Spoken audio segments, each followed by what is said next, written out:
no se puede conducir un tratamiento sin captar que en determinados momentos el yo de la persona va a estar tomada por una repetición del pasado, por una reacción ciega del pasado. Y al analista le toca leer eso. Gente, Alejandro Campota aquí. Los dejo con la tercera y última parte de la clase teórica sobre cómo cura el psicoanálisis. Les leo una cita de recordar, repetir y reelaborar, y se las leo también en alemán porque la versión castellana, la traducción castellano ha eliminado una palabra muy muy importante, ya van a ver cuál es. No chequeé en la traducción de Luis López Ballesteros a ver cómo es esto, me faltó hacer ese trabajo, pero les leo y se los voy leyendo con el castellano.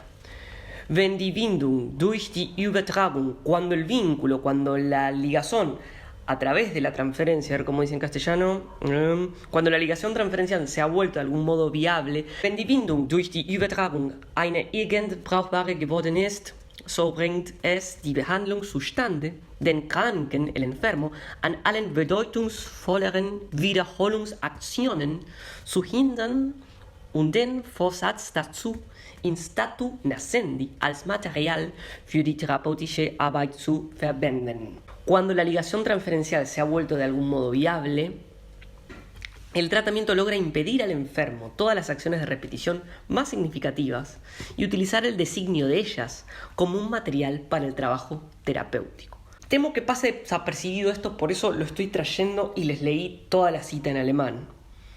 La expresión latina in statu nascendi yo solo la he encontrado 2 veces leyendo la obra de Freud. Si ustedes la han encontrado más veces, por favor déjenme en los comentarios. La primera vez que yo la encuentro es en la comunicación preliminar de 1893, ya se las leí antes. La segunda vez que yo hallo esta referencia es en 1914, pero solo en el texto en alemán, ya que la traducción castellana la suprimió. La traducción realizada por la Standard Edition tradujo así este fragmento. Und den Vorsatz dazu in statu nascendi als Material für die therapeutische Arbeit zu verwenden, la tradujo por, y utilizar el designio de ellas como un material para el trabajo terapéutico. Pero si conservamos la expresión latina, la última oración quedaría así. Y utilizar el designio o intención de ellas en statu nascendi como material para el trabajo terapéutico. Por ahí están sintiendo que esto es un embole total. Yo quiero que entiendan bien por qué estoy yendo acá y les dije que íbamos a hacer un trabajo más profundo, así que de esto va el trabajo más profundo. A propósito, todo esto está en un artículo que yo publiqué en, ya no me acuerdo en dónde, después les dejo la referencia, pero lo titulé Los cambios en el tratamiento psicoanalítico de Freud. Pueden ir a ver, están todas estas referencias en ese artículo mío. ¿Por qué me interesa esto? Porque la cita dice, cuando la ligazón transferencial, die Bindung durch die Übertragung se ha vuelto viable, tiene fuerza, el tratamiento logra impedir al enfermo todas las acciones de repetición más significativas y utiliza el designio o intención de ellas. La palabra intención también acá es muy interesante traerla, en statu nascendi como un material para el trabajo terapéutico. Una vez más, la fuerza del vínculo transferencial logra impedir en el paciente las acciones de repetición más significativas.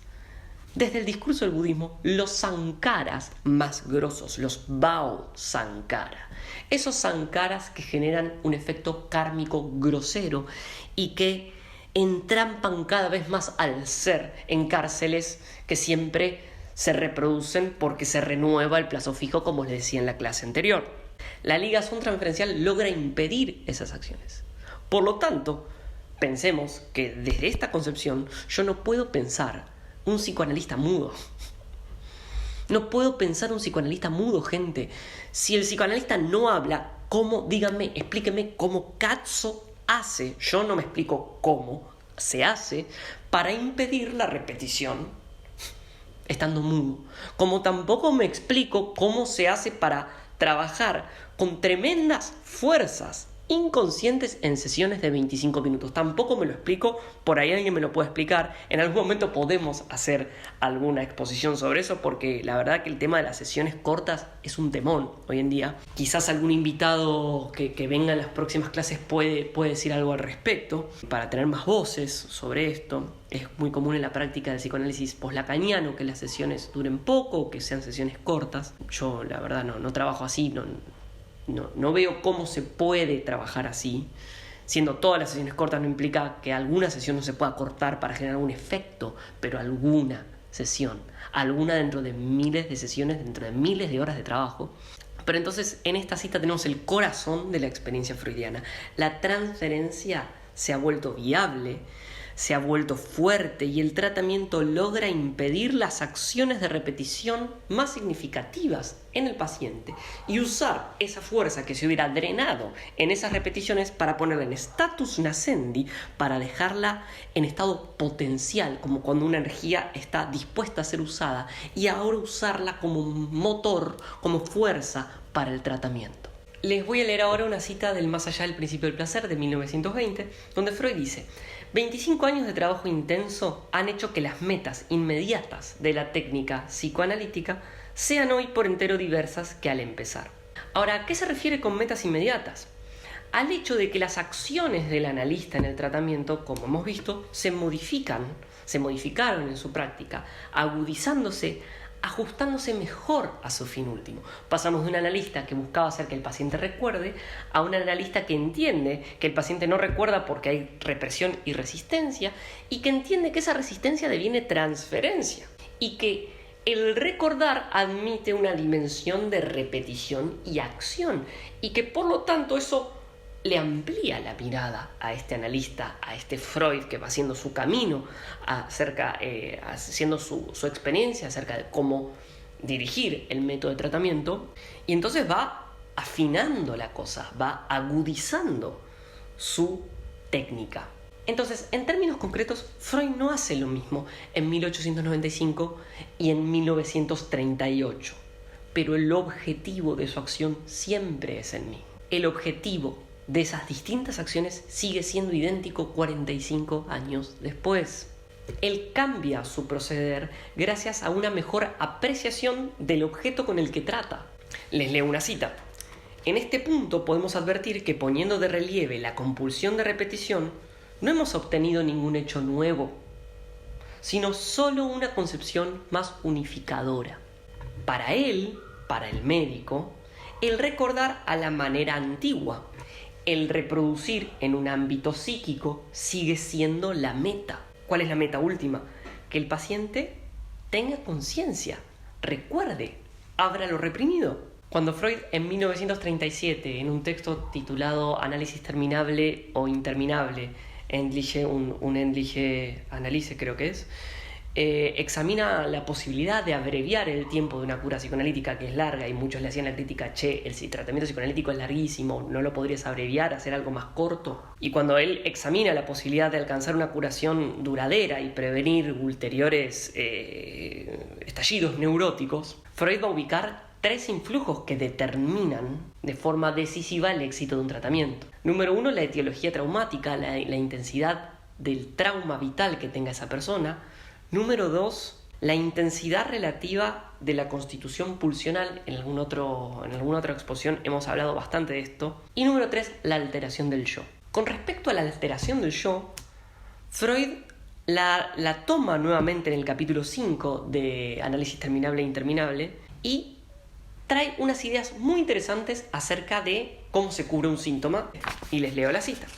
Lo esencial respecto de esto es que el analizado repite tales modos de reacción, los mecanismos de defensa, aún durante el trabajo analítico. No queremos decir con esto que imposibiliten el análisis, más bien conforman una mitad de nuestra tarea analítica. La otra, la que el análisis abordó primero en su historia temprana, es el descubrimiento de lo escondido en el ello, en lo inconsciente, vamos a decirlo así. Durante el tratamiento, nuestro empeño terapéutico oscila en continuo péndulo entre un pequeño fragmento del análisis del ello y otro del análisis del yo. En un caso queremos hacer consciente algo del ello, en el otro corregir algo en el yo. A propósito, digo corregir, ¿qué es lo que se corrige? La repetición. La repetición requiere análisis y requiere que el analista hable y hable un montón. A veces hay que sudar un montón la camiseta para lograr que al paciente le caiga la ficha que no tiene que volver a hacer esa que siempre hizo. Y cuando tenemos éxito, entonces esa energía ahora quedó libre. Como les decía, no es que el paciente ya se curó, pero como esa energía ya no se drenó por los caminos de siempre, ahora está disponible para transmutar lo denso, para transmutar el conflicto, para disolver el conflicto. Sigo leyendo a Freud. El efecto terapéutico se liga con el hacer consciente lo reprimido, en el sentido más lato, en el interior del ello, es decir, hacer consciente lo inconsciente. Preparamos el camino a este hacer consciente mediante interpretaciones y construcciones, pero habremos interpretado solo para nosotros, no para el analizado, mientras el yo se aferre al defender anterior, mientras no resigne las resistencias. Por lo tanto, estamos casi al final de la vida de Freud, y Freud sigue sosteniendo lo mismo que sostenía en 1893, con cambios, con mejores ajustes, pero en esencia es lo mismo. ¿De qué nos sirve todo este recorrido? Este recorrido simplemente, como verán, expande lo que vimos en la exposición anterior acerca de cómo cura el psicoanálisis, pero damos toda una vuelta teórica para referir que en Freud hay una técnica, hay un método, hay un cómo hacer las cosas, y no es de cualquier manera. Uno no puede no atender al concepto de transferencia, resistencia, repetición e interpretación. Es decir, no se puede conducir un tratamiento sin captar que en determinados momentos el yo de la persona va a estar tomada por una repetición del pasado, por una reacción ciega del pasado. Y al analista le toca leer eso. Ahora, la cuestión es que es muy fácil leer cuando el paciente repite en su vida. Porque volvió a hacer lo mismo con su novia, volvió a hacer lo mismo en el trabajo, volvió a hacer lo mismo en la facultad, etc. El problema es cuando el paciente lo lleva al vínculo terapéutico, porque ahí el analista tiene que tener mucho laburo consigo mismo, tiene que tener un buen conocimiento de su mundo interno para no perderse en eso que el paciente le propone cuando está tomado por la repetición. Cuando estamos trabajando y colaborando en conjunto y la transferencia es positiva y todo marcha sobre rieles, está todo fenómeno, marcha todo hermoso. La cuestión es cuando las papas queman, cuando el analizante está poseído por el espíritu de la repetición, donde el analista tiene que hacer su trabajo más importante. Porque, como les leía la cita de Freud recién, una parte que tiene que ver con hacer consciente lo inconsciente es la parte más sencilla. Es la parte más sencilla porque tiene que ver con les diría, hasta una cuestión totalmente investigadora, interesante, pero la parte importante de la cosa tiene que ver con corregir las cosas en el yo. Si no se corrige la repetición, el paciente vuelve a repetir. Al volver a repetir tiene el mismo efecto kármico. Al tener el mismo efecto kármico, sigue en el mismo loop. Al seguir en el mismo loop, pierde conciencia. Si yo logro cortar esa repetición, gano conciencia. Si yo gano conciencia, ahora tengo la fuerza, tengo el músculo psíquico para poder transmutar eso que duele en algo que no duela. Para transformar la fijación al trauma en algo que le sirva a la persona y a todos los que están alrededor de esa persona, para transformar los venenos en miel. Bueno, ven que esta fue una clase completamente teórica donde pasamos por un montón de textos, un montón de citas.